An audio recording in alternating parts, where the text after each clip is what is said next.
O Senhor pode nos fazer andar acima dos problemas, acima das tribulações.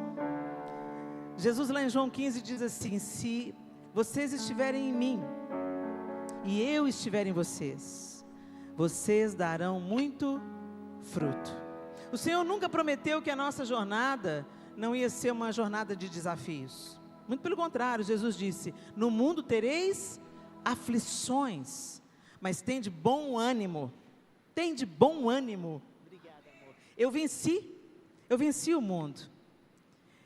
E Ele venceu, gente, na nossa roupa, vestido de carne. Ele venceu. Então isso é inspiração para nós, porque agora nós temos o Espírito de Deus como Jesus tinha.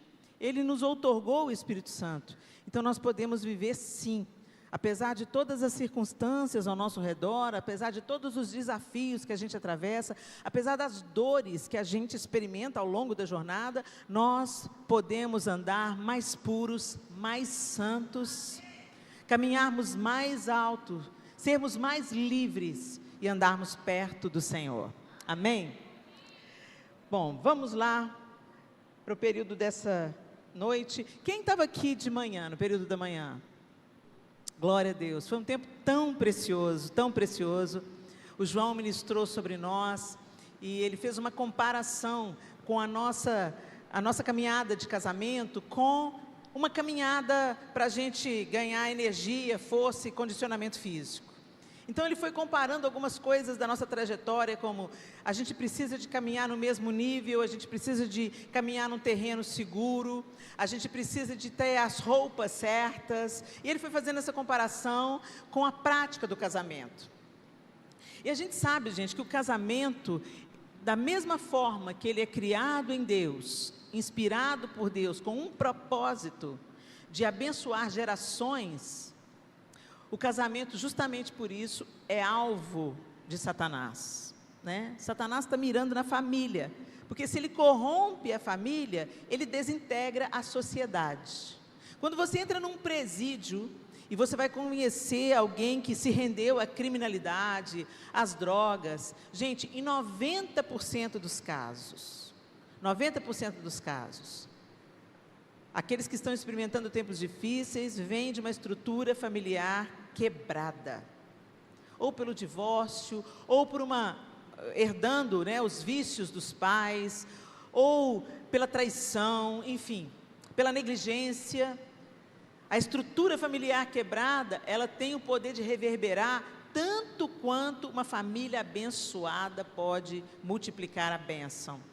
Satanás, sabendo desse potencial, ele não vai desperdiçar a oportunidade de nos atingir, de tentar nos atingir. Mas nós temos que nos lembrar que o Senhor é por nós. Quem será contra nós? Precisamos lembrar também que nós somos tentados segundo a cobiça do nosso próprio coração. Então, às vezes as pessoas põem a culpa no diabo, né? A carne é fraca, então fortalece o seu espírito, querido. Né? Se achegue ao Senhor, não confie na sua carne, não ceda à sua carne, porque você sabe que a nossa carne é naturalmente inclinada para o mal. Gente, para fazer o que é mal, a gente não precisa fazer esforço, a gente não precisa de negar nós mesmos, a gente não precisa falar não, é só a gente tirar o pé do freio. É só a gente dar vazão a todos os nossos caprichos e os nossos desejos. É só a gente assumir o governo da nossa própria vida, e aí a gente já sabe o resultado. Mas quando nós vivemos debaixo da obediência ao Senhor, acreditando que aquele que escreveu o manual do fabricante sabe exatamente como a gente funciona melhor, quando a gente confia nisso e a gente escolhe obedecer, a bênção vem. Agora, vale a gente lembrar também que um casamento feliz, quando eu falo a bênção vem, não é assim não, ó. Não é um abrir e fechar de olhos. Feliz quem teme o Senhor e anda nos seus caminhos. Aí vem as promessas: Sua esposa, qual vinha fecunda no recesso do seu lar, seus filhos, rebentos da oliveira, ao redor da sua mesa. Essas são as promessas, mas começa com: feliz o homem que teme ao Senhor, temor do Senhor, reverência ao Senhor, inclinar os ouvidos àquilo que o Senhor nos ensina e viver de acordo com a vontade dEle. E hoje eu queria, nessa noite, falar com vocês de uma maneira efetiva da gente continuar nessa caminhada a dois. Ainda aí, seguindo na mesma linha que o João deixou, a gente precisa de tomar algumas decisões. Então ele deu o exemplo aqui hoje de manhã, por exemplo, para quem não estava aqui, a minha mãe gosta muito de caminhar. Ela se exercita, vai na academia, ela tem 82 anos e põe a gente no chinelo. Então a gente sabe que quando há um comprometimento com o exercício físico, com a boa alimentação, ela colhe os frutos disso. Ela cuida da casa dela sozinha. Mandou a faxineira que eu mandei para ela embora. Porque também tem isso, né? A pessoa que é mais velha, ela gosta das coisas do jeito dela. Não, neninha, estava me perturbando muito, deixa que eu que arrumo. Dona Helena dá conta de tudo, né? E é uma inspiração para nós. Mas ela começou a caminhar lá perto da nossa casa, numa avenida que não tinha tanto movimento. E o passeio central, o canteiro central, ele tinha um passeio ideal para ela ir e vir, né? Tinha uma distância muito boa, então ela ficava rodeando esse canteiro central. Só que o piso do canteiro central tinha árvores plantadas ali no meio, mas o piso do passeio central era declinado. Então, ela falou assim: eu estou começando a sentir dor na articulação da perna que fica torta, né? E tem uns trechos que é declinado, tem uns trechos que não. Eu falei: mãe, não dá para caminhar lá. Embora a caminhada seja uma coisa produtiva para a sua saúde, se caminhar do jeito errado, no terreno errado, vai trazer dano, mais dano do que saúde. Da mesma forma é o casamento, se a gente caminhar do jeito errado, vai trazer mais dano do que saúde. Então a gente precisa de prestar atenção em como a gente se comporta, fazer escolhas quanto à nossa roupa. Ninguém vai caminhar de terno, a gente vai caminhar com a roupa adequada, né? Da mesma maneira, você não vai querer se casar e continuar vivendo a sua vida de solteiro, olhando para trás. Agora é uma nova vestimenta, uma nova maneira de viver, um novo jeito de seguir. Grande parte dos problemas que os casais enfrentam é que, ao invés de nós assumirmos o compromisso e falar: não, agora daqui por diante começa um novo estilo de vida, eu escolhi, ninguém me obrigou. Tem alguém aqui que casou com a arma na cabeça? Obrigado? Não tem. Vocês escolheram casar? Glória a Deus. Agora chupa essa manga aí, gente. Agora vão fazer dar certo, em nome de Jesus, amém? E para isso, nós precisamos de tomar algumas decisões práticas para proteger o nosso casamento. Proteger o nosso casamento. E é o trabalho de dois, gente. Não adianta um ficar arrastando o outro nas costas. É uma aliança, é partilhar, é um pacto. Então, cada um tem o seu papel nesse processo, nessa caminhada. Vocês estão indo para o mesmo destino. Então, vocês precisam de tomar decisões efetivas nessa jornada, para viverem de uma melhor forma e de caminharem bem até o fim. O maior erro que a gente pode cometer é falar assim: isso não me pega, não. Aquela área que você pensa que você é forte, você é fraco. Você está vulnerável, porque aí você não vigia nela. Você não cuida dela, você não presta atenção a ela. Quando você pensa que não, o diabo, se ele tem alguma virtude, é a paciência. Ele te observa, te estuda, semeia vagarosamente e arma o laço para você segundo a cobiça do seu coração e segundo as suas próprias escolhas. Então vamos tomar decisões diferentes para proteger o nosso casamento. E a primeira coisa que eu quero falar com você sobre essa decisão é cultivar a intimidade emocional. A gente já falou sobre isso aqui. A gente se casa, a gente faz um compromisso de aliança um com o outro, mas aí vem os desafios, as contas para pagar, os filhos chegam, vem o primeiro, vem o segundo, no meu caso veio o terceiro e o quarto, e aí a responsabilidade aumenta, as demandas financeiras aumentam, aí um fica doente, os outros também, todo mundo pega o vírus, e é aquele tempo desafiador. E quando você pensa que não, você já se desconectou do seu cônjuge. E vocês passaram a interagir um com o outro e não a se relacionar. Tem uma diferença entre interagir e se relacionar. Eu interajo com o meu médico, por exemplo. Eu te conheço, a minha médica me acompanha desde da gravidez da Clara, até hoje ela é a minha médica, conheço, tenho um carinho enorme por ela, mas eu não conto os meus segredos, eu não compartilho as minhas opiniões pessoais com a doutora Débora. A gente fala sobre a minha saúde, sobre decisões sobre a minha saúde, nossa conversa fica restrita, 90% à saúde. Eu estou ali e tem uma interação médico-paciente. Eu não vou na casa dela, ela nunca foi na minha casa. Vocês entendem? Você passa na padaria, mora naquele bar há 20 anos, a mesma padaria, o mesmo dono da padaria, você passa lá, chama o nome dele, ele te conhece também. Você sumiu, fulano, mas você não vai almoçar com ele. Você não olha para ele e fala assim, o que está acontecendo? A não ser que vocês tenham construído um relacionamento de amizade. Então, a gente começa a ficar interagindo no casamento. Isso não é intimidade emocional.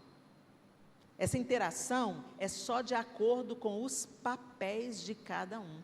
E não tem nada a ver com a intimidade sexual. Porque tem pessoas que têm intimidade sexual sem ter nenhuma intimidade emocional. Principalmente hoje, que se anuncia aí a 4 ventos, o sexo casual. Nem conhece a pessoa, conheceu uma vez na vida, beijou na boca numa balada e ficou, e já teve intimidade sexual. Nem bicho faz assim, gente.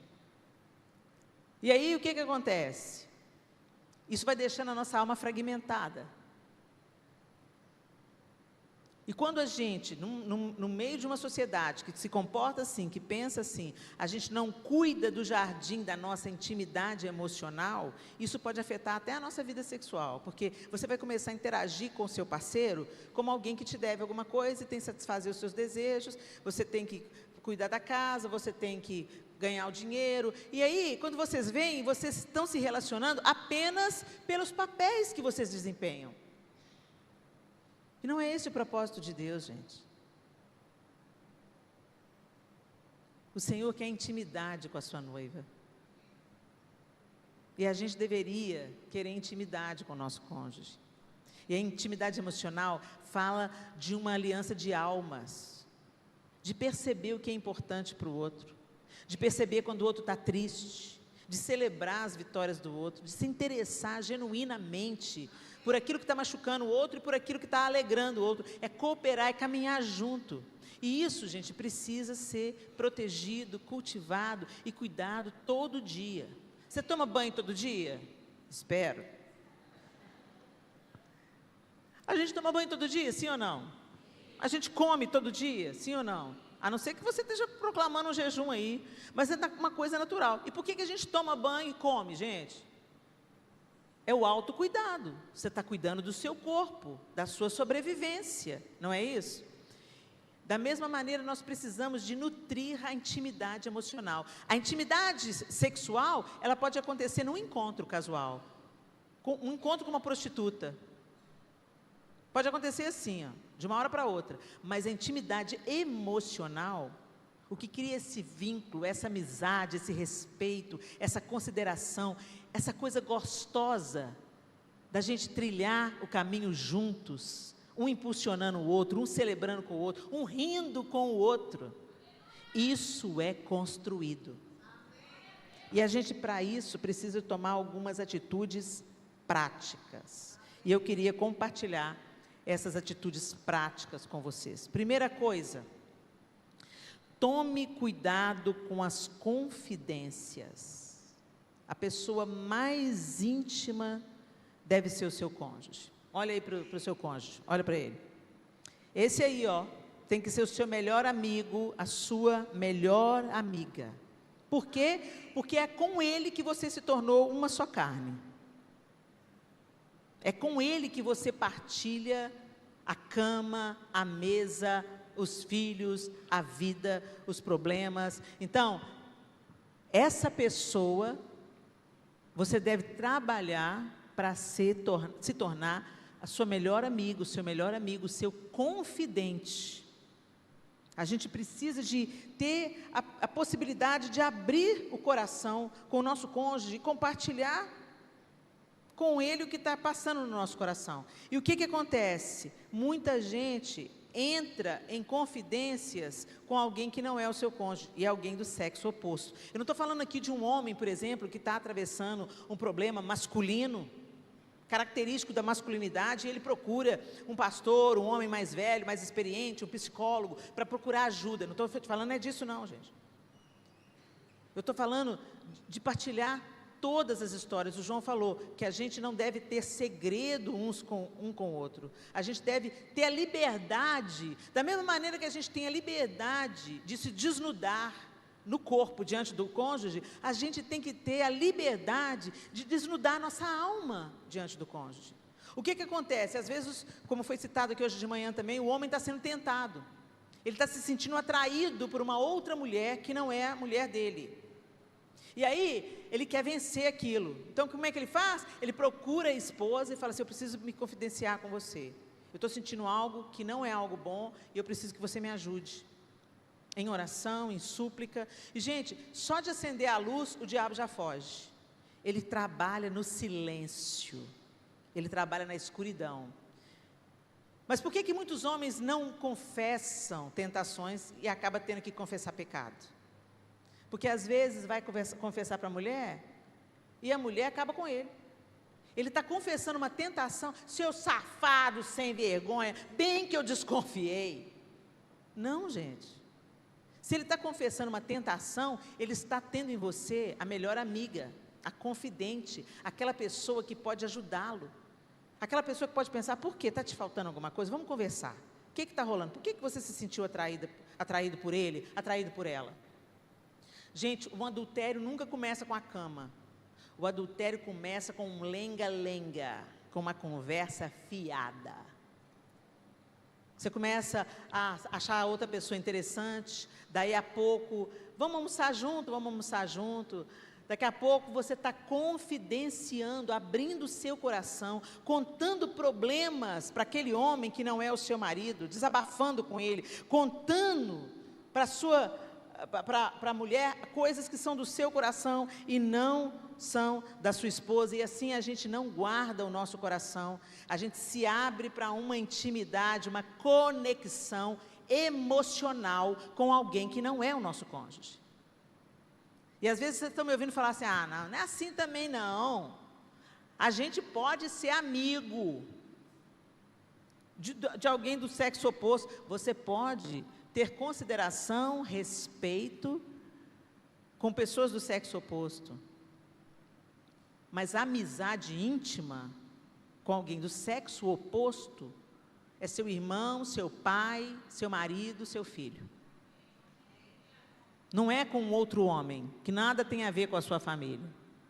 É caretice, não, é cuidado. É cuidado, porque eu não vou dar folga para a minha carne, porque ela já é folgada. Eu não vou dar oportunidade para ela. E, gente, via de regra, quando a gente vai ouvir casais que estão vivendo a tristeza de um divórcio ou de uma reconstrução depois de uma traição, aquela dor está ali latente. E o começo é sempre o mesmo. Meu marido não me dava atenção e o colega lá da faculdade me ouvia, tinha paciência comigo. Meu marido não notava nem quando eu cortava o cabelo. E o outro, meu colega lá da faculdade, sempre elogiou: o que você fez no cabelo? Fez luz, está linda. Abastece o tanque da mulher com palavras. E da mesma forma a mulher: o fulano me dá a sua opinião. Homem gosta de ser consultado, homem gosta de liderar, Homem gosta de sentir que alguém está confiando nele, querendo a opinião dele. E por esse prisma aí, gente, por esse caminho aí, o diabo vai se esgueirando. Quando você pensa que não, você já está conectado com essa pessoa. Então, cuidado com as confidências. Confidências é para o seu cônjuge. Ou para uma pessoa mais velha, do mesmo sexo, que pode te aconselhar. Lá em Provérbios 4, de 23 a 27, o texto diz assim: acima de todas as coisas, guarde seu coração, pois ele dirige o rumo de sua vida. Evite toda conversa maldosa, afaste-se das palavras perversas, olhe sempre para frente, mantenha os olhos fixos no que está diante de você. Estabeleça um caminho reto para os seus pés, permaneça na estrada segura, não se desvie nem para a direita nem para a esquerda, não permita que seus pés sigam o mal. Olha o conselho de Provérbios, um livro de sabedoria. Então, cuidado, não dê chances, guarde o seu coração de se conectar, de construir intimidade emocional com alguém que não seja o seu cônjuge. Talvez você já esteja vivendo isso. Eu quero te falar, regresse daí, volta para trás. Encerre esse relacionamento. Às vezes a gente tem que tomar uma atitude radical. Eu lembro uma vez que eu estava aconselhando um rapaz, eu respondia cartas, atendia telefones no Diante do Trono, e o rapaz fez um contato por e-mail, pedindo ajuda, porque ele estava se sentindo tentado, porque estava atraído por uma colega de trabalho, que também era crente, cantava no louvor na igreja dela. E aí eu falei assim: já contou para sua esposa? Não, não contei. Ela não tem maturidade para ouvir isso. Se eu contar para minha esposa que eu estou me sentindo atraído por uma colega de trabalho, ela vai fazer um escândalo. Ela já vai pensar que aconteceu alguma coisa. Eu falei: o certo é você contar para ela, ela tem que saber. Não, você não conhece minha esposa, eu conheço minha esposa. Isso nas trocas de e-mails. Aí ele falou assim, aí o próximo e-mail ele falou assim: eu confessei para a moça que eu estava me sentindo atraído por ela. Quer dizer, não contou para a esposa, contou para a moça. Ela levou um susto e falou assim: não, isso não existe, você entendeu errado, não tem nada a ver nós dois. Aí ele falou assim, aí eu fiquei aliviado, falei: pronto, agora eu estou livre. Falei com ela, ela não quer nada comigo, vida que segue. Só que aí, ele despertou ela. Aí ela falou assim: escuta, eu agora estou atraída por você, o diabo. Aí quando ele mandou esse e-mail, eu falei assim: larga esse emprego. Você está doida? Não posso largar meu emprego, é o sustento da minha família. Por amor à sua família, larga esse emprego. Pela fidelidade ao Senhor, larga esse emprego. O Senhor vai prover você. Larga esse emprego, some. Ele falou: não, não é bem assim, a gente precisa conversar. Não vai acontecer nada não, a gente vai conversar. E o último e-mail que ele me mandou, ele falou assim: eu estou saindo agora, estou indo me encontrar com a moça em um hotel, para a gente conversar.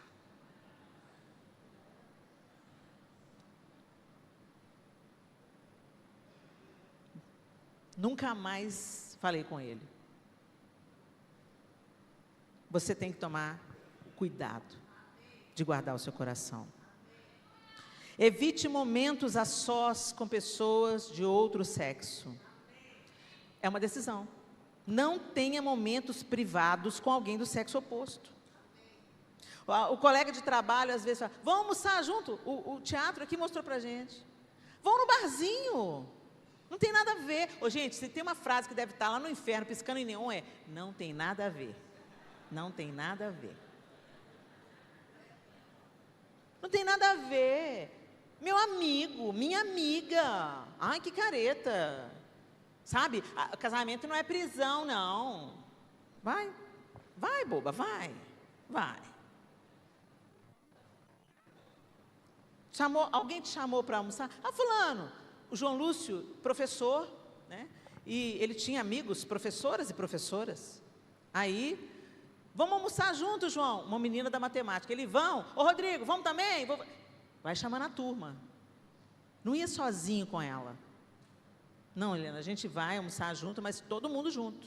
A gente conversa sobre trabalho, sobre as matérias. A gente não conversa sobre vida privada, a gente conversa assuntos de trabalho. E a gente almoça junto, nunca está sozinho um homem ou uma mulher, sempre a gente está em turma. Isso é cuidado. Lá em Provérbios 22, 3 diz assim: o prudente antevê o perigo e toma precauções. O ingênuo avança às cegas e sofre as consequências. A gente está tudo nesse livro bendito. O prudente vê que pode dar ruim. O prudente olha que tem potencial para acontecer alguma coisa que não deve acontecer, ele foge daquela situação. Então, lá em 1 Tessalonicenses 5:22 também diz: mantenham-se afastados de toda forma de mal. Às vezes é melhor você ser visto como rude, como careta, do que cair no laço, destruir sua família. O próximo passo é vigie os seus pensamentos. Gente, tudo começa aqui, ó. Tudo começa nos pensamentos. Às vezes você pensa assim: estou aqui no pensamento, ninguém está vendo, ninguém sabe. Primeiro, o Senhor vê. O Senhor sabe. E o diabo não lê os pensamentos, mas ele sabe quando uma conversa que ele julgou na sua mente colou. Pela sua cara ele já sabe. Pelas suas atitudes ele já sabe se colou ou não. Cuide dos seus pensamentos. Cuidado com o que você pensa. Às vezes, não é apenas o pensamento de cobiça em relação a outra pessoa, mas de desmerecimento do seu cônjuge. Às vezes você olha para sua esposa e fala assim: nossa, ela mudou tanto desde que a gente casou.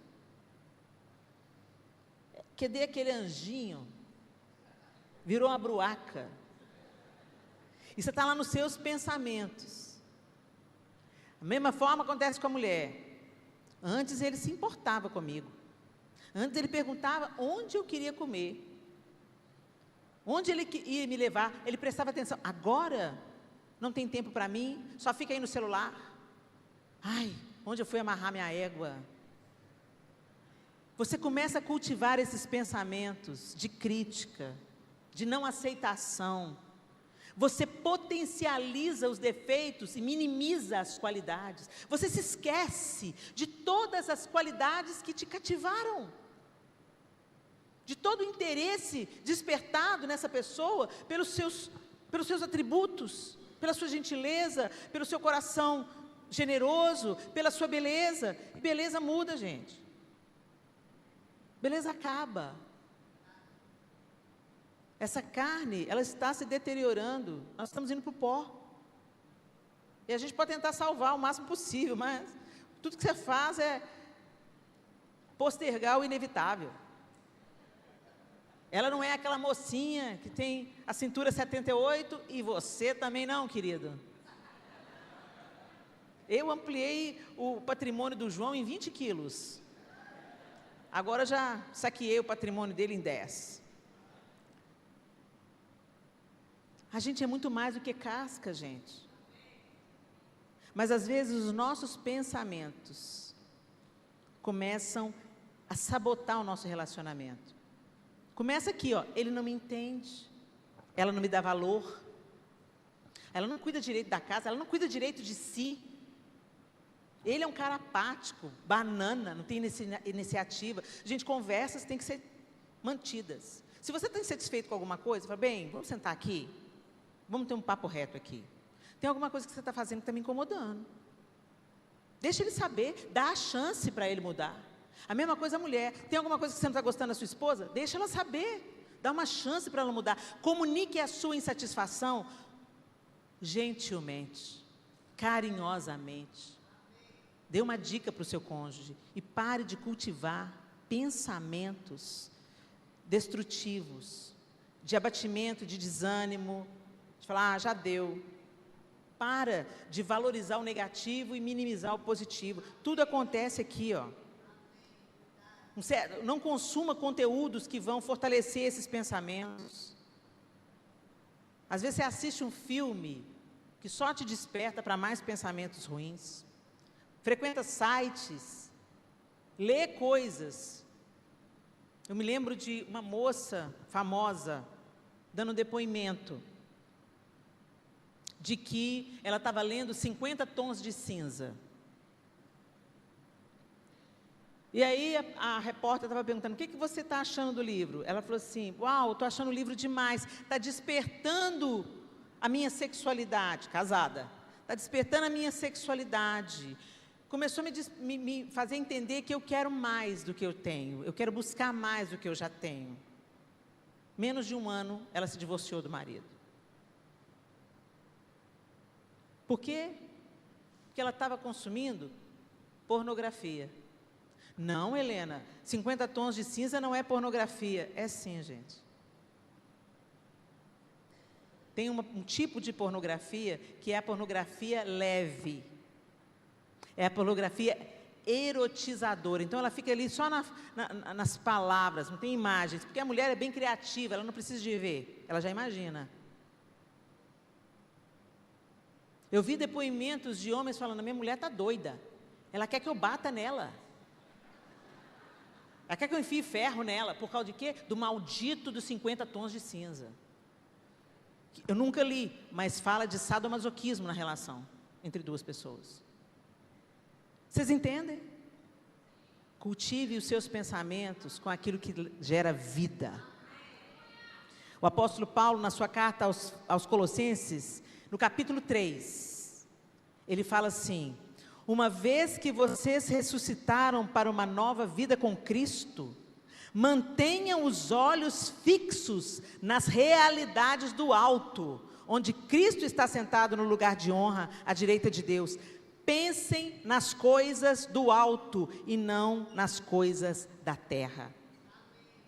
Pensa na sublimidade do casamento.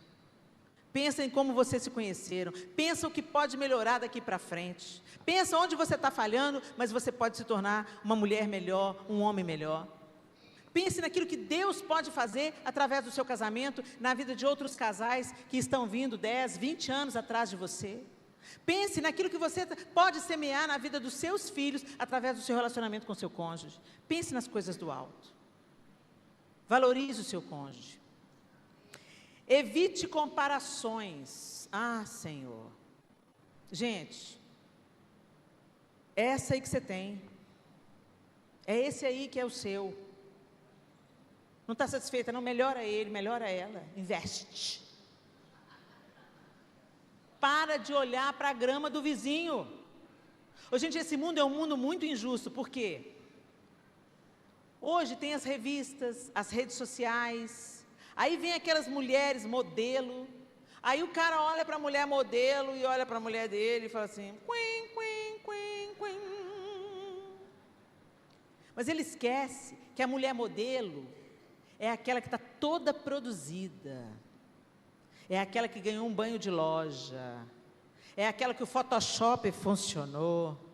É aquela que teve o cabelo arrumado, a maquiagem bem feita, a luz certa. Qualquer mulher pode ser modelo, gente. Só dá uma caprichada na bicha que ela vai ficar linda de viver.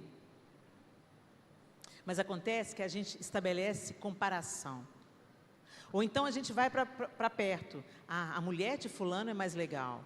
A mulher de fulano se cuida tanto, por que você não se cuida mais? Ah, o marido da fulana abre a porta para ela. Por que você não abre a porta para mim? Gente, valoriza quem você tem. Para de comparar. Seu marido é seu marido, é ele que é seu marido. Se você quer ajudar o seu cônjuge a ser aquela pessoa que você quer, planta o que você quer colher. Você quer alguém carinhoso? Seja carinhosa. Você quer alguém gentil? Seja gentil. Se quer alguém que se cuide para você, comece cuidando bem de você. Inspire, não cobre, não compare. A comparação é injusta.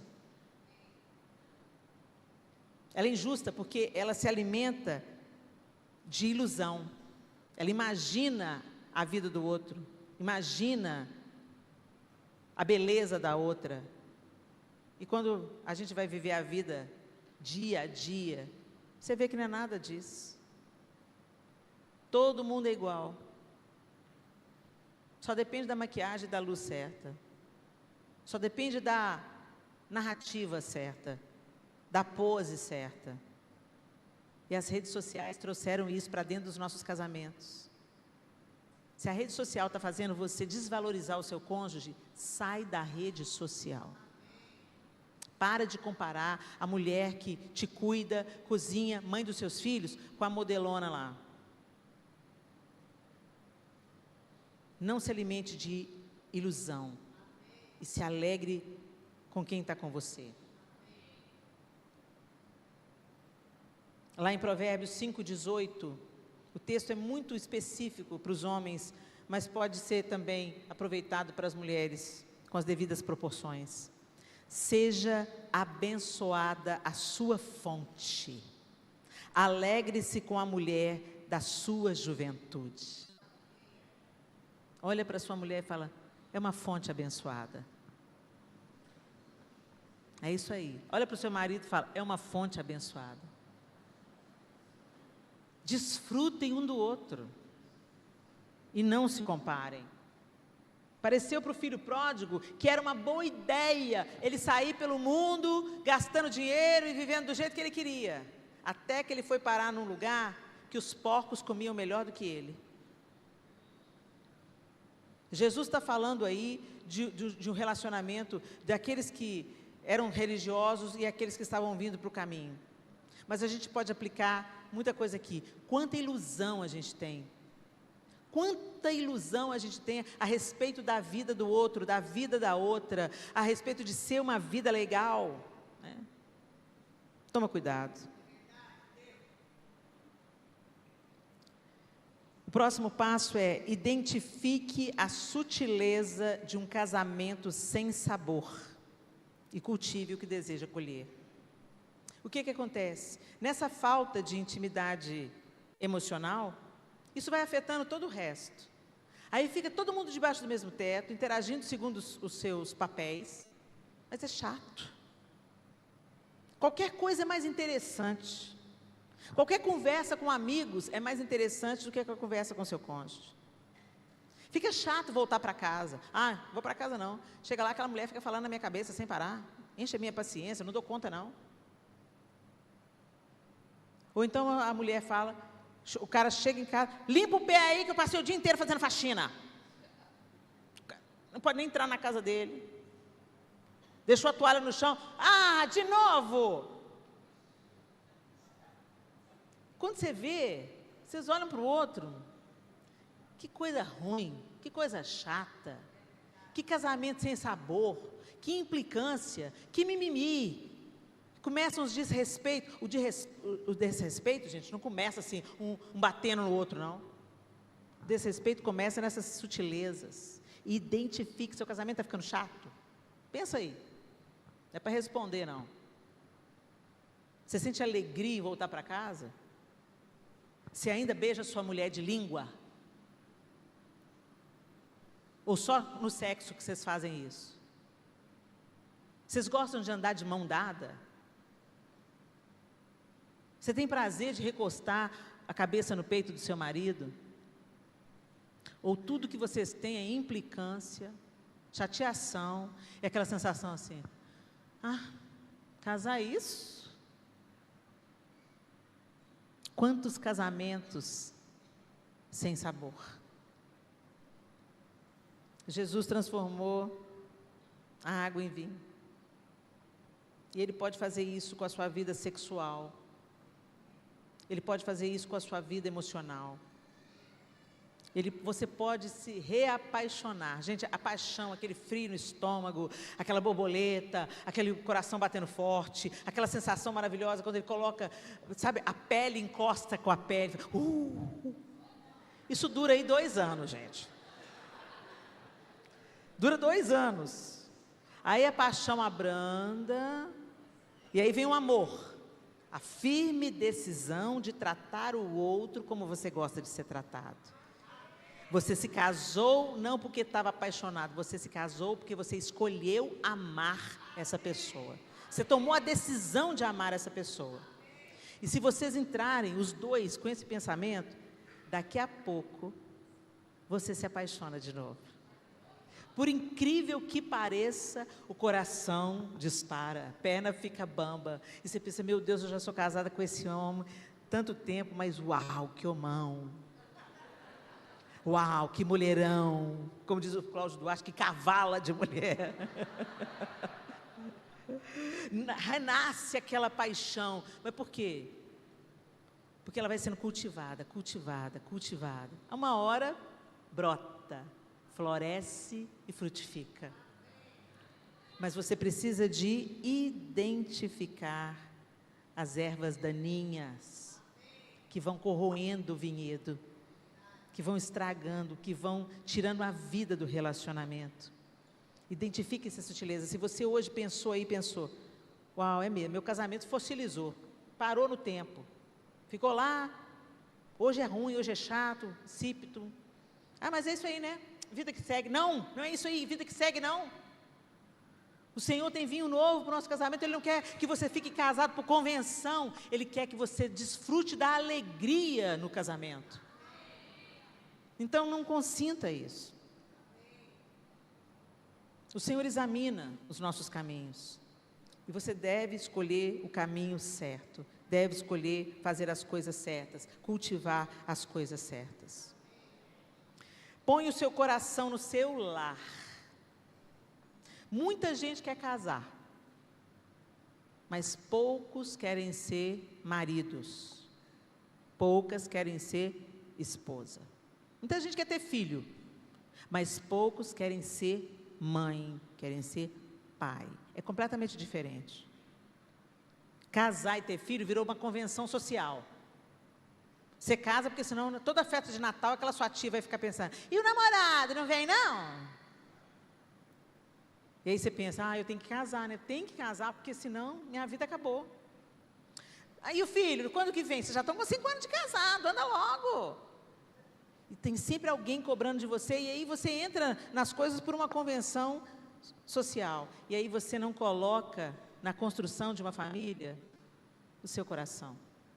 Você dá o seu coração na sua carreira. Você dá o seu coração no ministério. Mas você não coloca o coração na sua família. E o que a gente faz de coração, gente, a gente faz bem feito.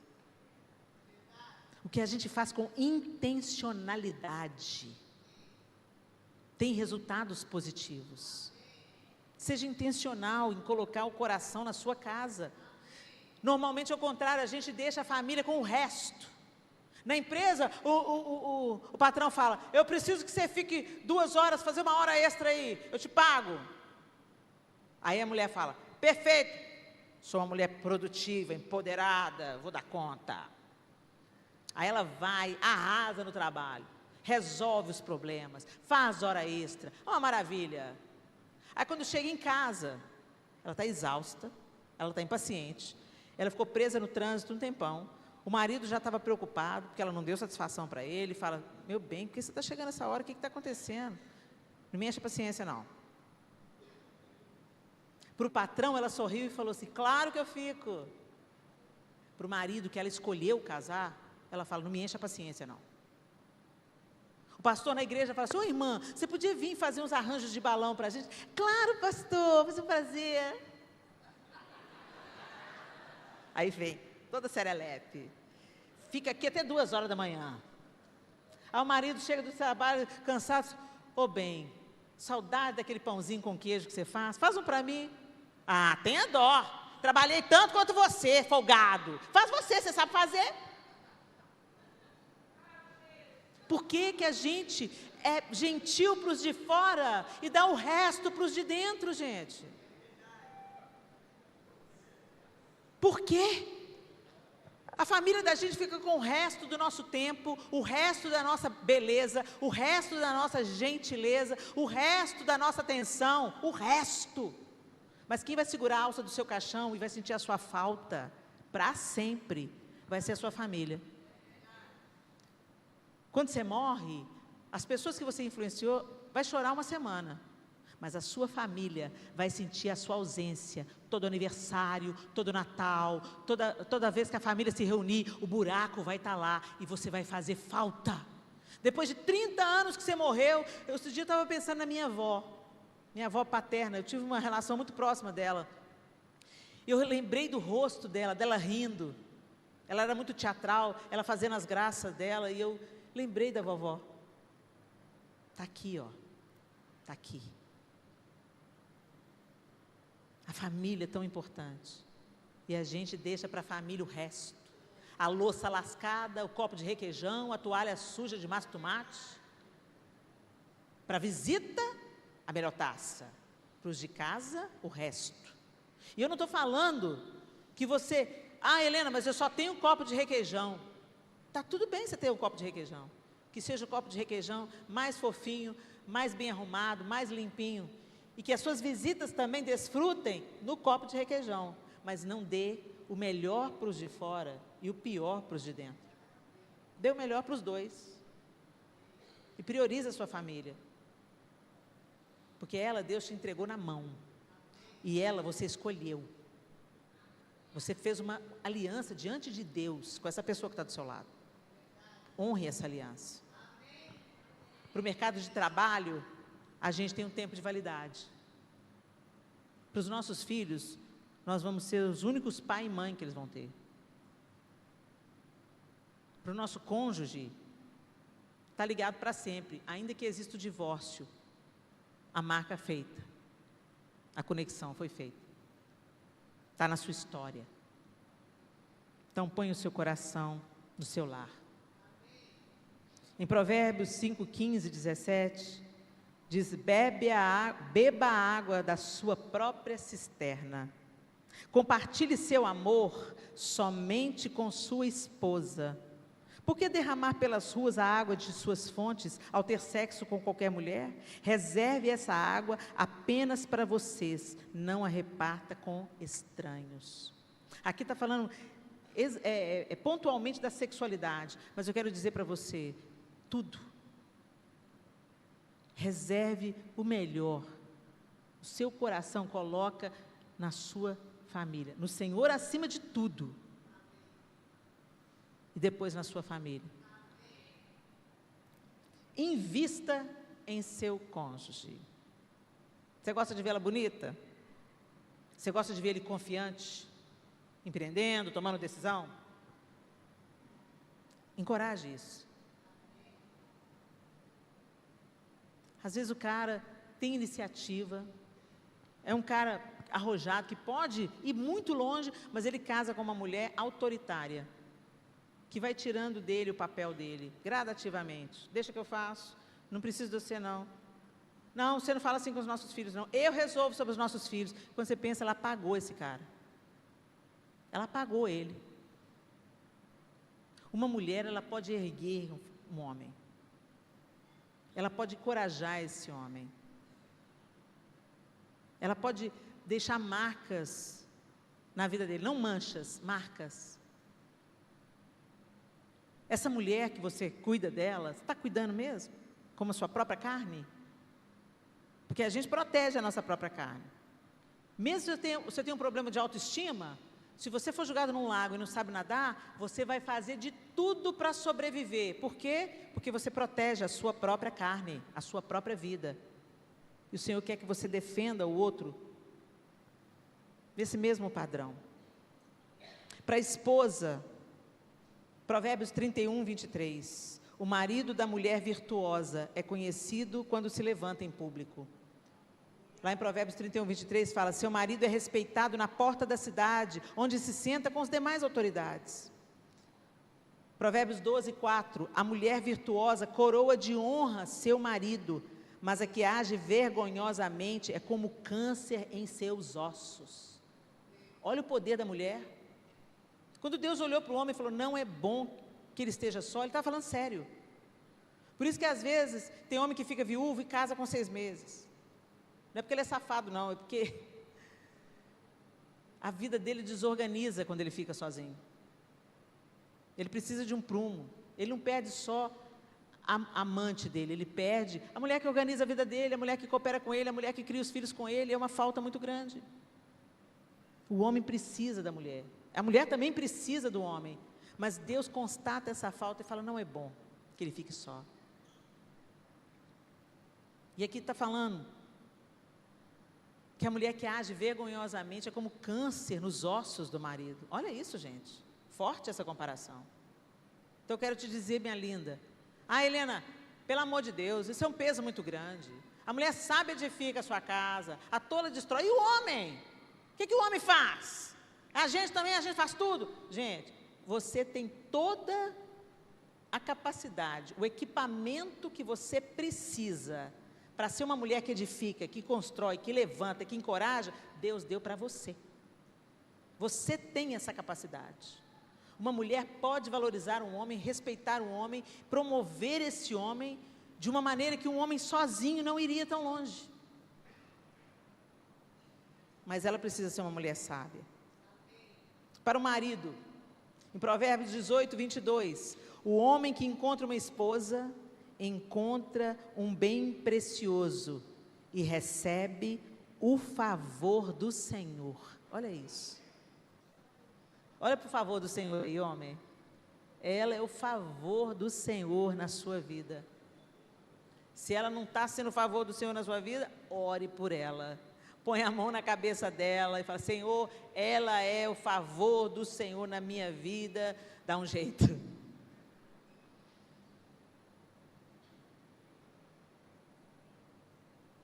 Marido, uma mulher bem tratada é um grande investimento.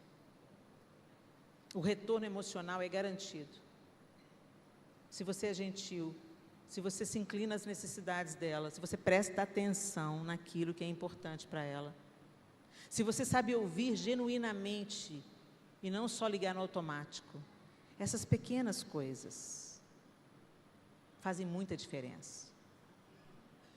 Como foi dito aqui pelo pastor André, a vida 2 não é feita dos dias extraordinários. Ela é feita no cotidiano. Sabe como é que você vive a sua vida? Você vive a sua vida do jeito que você vive o seu dia a dia. Se você procrastina no seu dia a dia, você está procrastinando na vida. Se você perde tempo na sua vida, você está perdendo tempo na vida. Vocês entendem isso? A vida é feita de dia a dia, mês a mês. Pensa quando você tinha 15 anos de idade. Olha onde você chegou. Você não chegou aqui na máquina do tempo. Dia a dia, mês a mês. Pequenas porções têm o poder de transformar. E a gente às vezes desvaloriza. Pensa que precisa de grandes jantares, de elogios em público. Não. Vai ali, ó. Sementinha. Rega. Adubo. No tempo certo floresce. Mas tem que ter cuidado e intencionalidade. Intencionalidade. Mulher, que você promova esse homem. Que você respeite a autoridade dele. Que você faça ele acreditar nele mesmo, na capacidade dele de mudança, de transformação, de crescimento. Uma mulher que encoraja um homem, ela é uma força motriz que leva ele adiante. E o contrário também é verdadeiro. Você não serve para nada, você é um banana, não te aguento mais, você não faz nada, seu trouxa. Não vai chegar a lugar nenhum. Vai chegar à conclusão que ele não quer ficar do seu lado mais. E da mesma forma, você, homem, valorize a sua esposa. Aprecie o que ela faz por você. Verbalize para ela o que é importante, onde ela acertou, porque a gente é muito rápido para criticar, mas tardio para elogiar. E a mulher precisa, gente. A gente gosta de elogio. A mulher é muito levada por aquilo que ela ouve, por aquilo que ela escuta. Então não adianta você querer colher o que você não está plantando. Amém? E finalmente, busque ajuda. Gente, por que a gente procura o psicólogo, o pastor, quando já está tudo na reta final da destruição? Quando o caldo está entornando, quando os dois já se feriram enormemente, Quando você começa a tentar uma conexão com seu cônjuge, e vocês não estão conseguindo, vocês estão tentando, mas vocês não estão conseguindo, vocês estão orando juntos, mas a coisa ainda não está encaixando, busca a ajuda de quem pode ajudar. Se você sente uma dor no peito muito forte e intensa, você não vai ficar esperando em casa, você vai correr para o hospital, você pode estar tendo um infarto. E às vezes o casamento está infartando, dando todos os sinais de que está infartando, mas não pede ajuda. E agora eu quero me dirigir particularmente aos homens. Eu não sei o que acontece com vocês não, gente, me ensina. Porque está perdido na rua, não para pegar informação. O GPS acabou a bateria, fica dando voltas e voltas e voltas, em vez de falar, moço, por favor, aqui. Qual é a dificuldade dos homens pedirem ajuda? A mulher fala assim, meu bem, eu acho que tem algumas coisas na sua infância, que precisa ser curado, algumas dores lá no passado, que estão influenciando a nossa vida a dois. Vamos num terapeuta? Eu, hein? Psicólogo? Médico de doido? Eu, hein? Psiquiatra? Meu bem, acho que você está deprimido. Vamos no psiquiatra? Você está doida? Por quê, gente? O coração adoece, os músculos adoecem. Por que o cérebro não pode adoecer? Vocês sabiam que uma pessoa em depressão, ela está com o cérebro doente? Ela está com o cérebro intoxicado, inflamado? Não é só uma coisa das emoções, é uma coisa fisiológica. E que muitas vezes vai precisar de medicamento. E está tudo bem. Você vai superar. Você não vai ficar dependente do remédio. Vai só te ajudar a atravessar, a curar.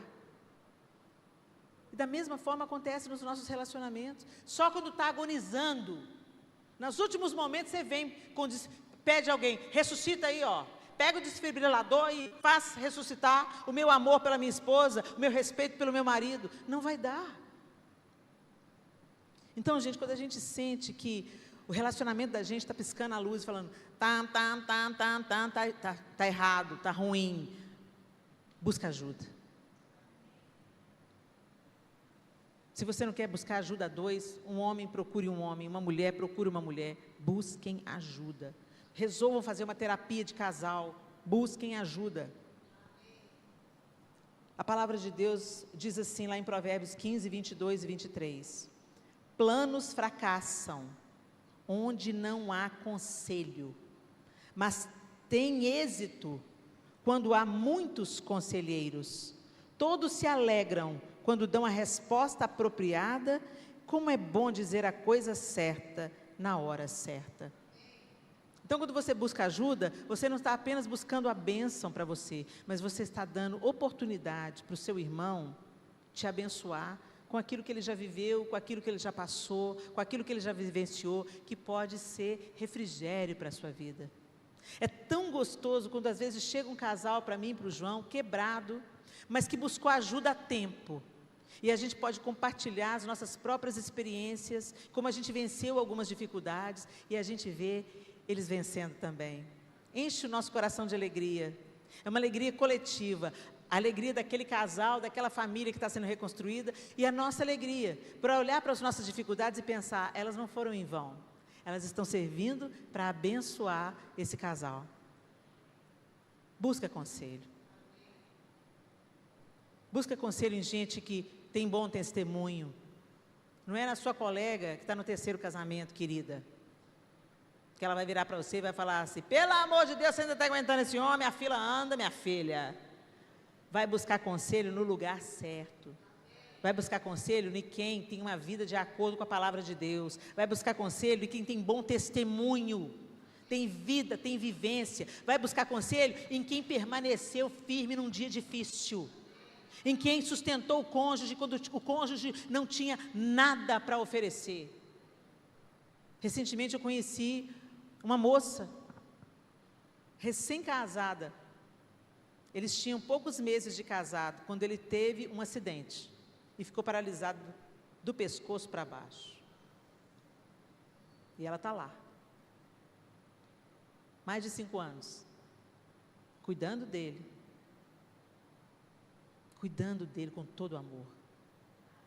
E a gente conversa com ela, eu tenho uma aliança com ele. Ele é o amor da minha vida. Essa aí pode me dar conselho. Essa tem uma vida, ó, essa é mulherão.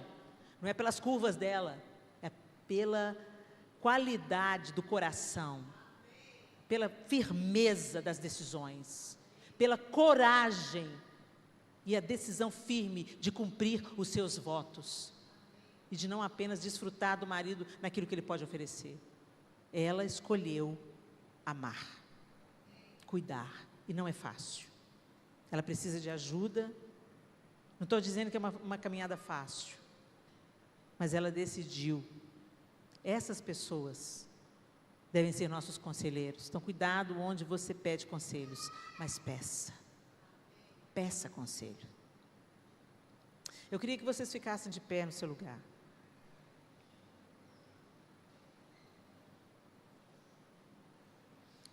Que você se volte assim para frente, né, do seu cônjuge. E que vocês olhem nos olhos um do outro. Vocês estão conseguindo ver os olhos um do outro? Calma, gente, apaga esse fogo. Olha nos olhos. Segura na mão. Sente a temperatura da mão dele, da mão dela. Olha nos olhos.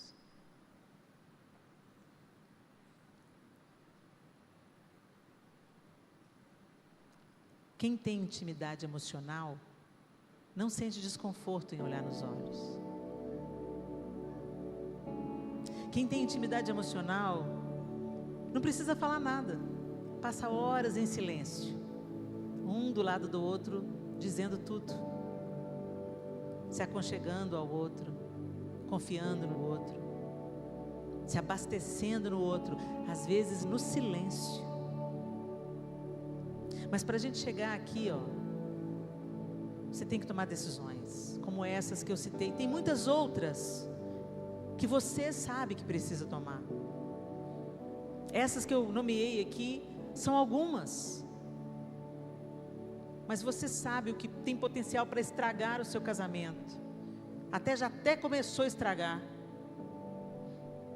Volte atrás. Ande por um caminho reto.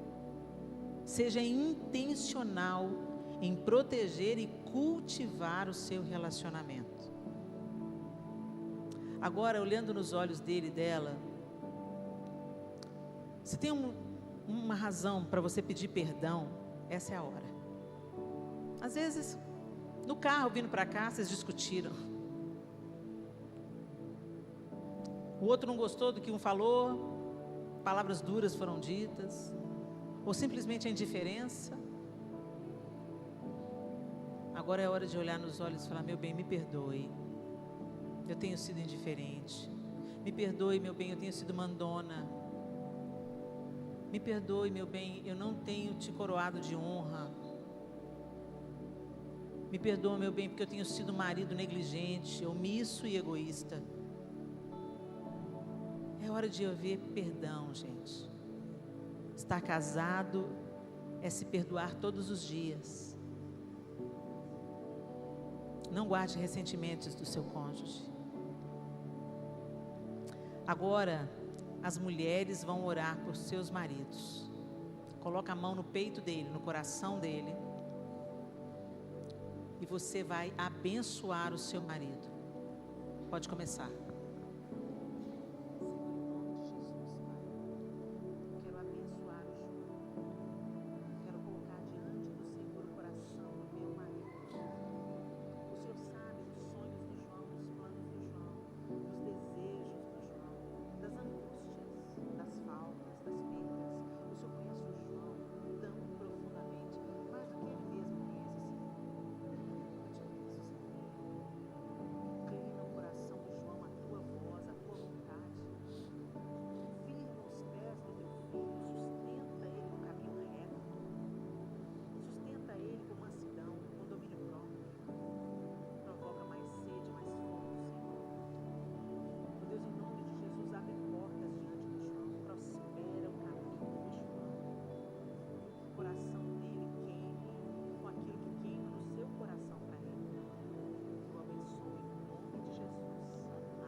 Agora, marido, você vai colocar a mão no coração da sua esposa e você vai abençoar a sua esposa, orar por ela, clamar por ela, colocar a vida dela diante de Deus. Amém?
Glória ao Senhor. Obrigada, Senhor, por esse tempo. Nós precisamos de cultivar isso. Orar um pelo outro. Isso deve ser uma prática diária. Abençoar o seu cônjuge, orar por ele e colocar diante do Senhor as necessidades de vocês. Gente, esse é o fundamento para todo casamento ser restaurado. Orem juntos, orem um pelo outro, coloque a vida de um e de outro diante do Senhor. Amém?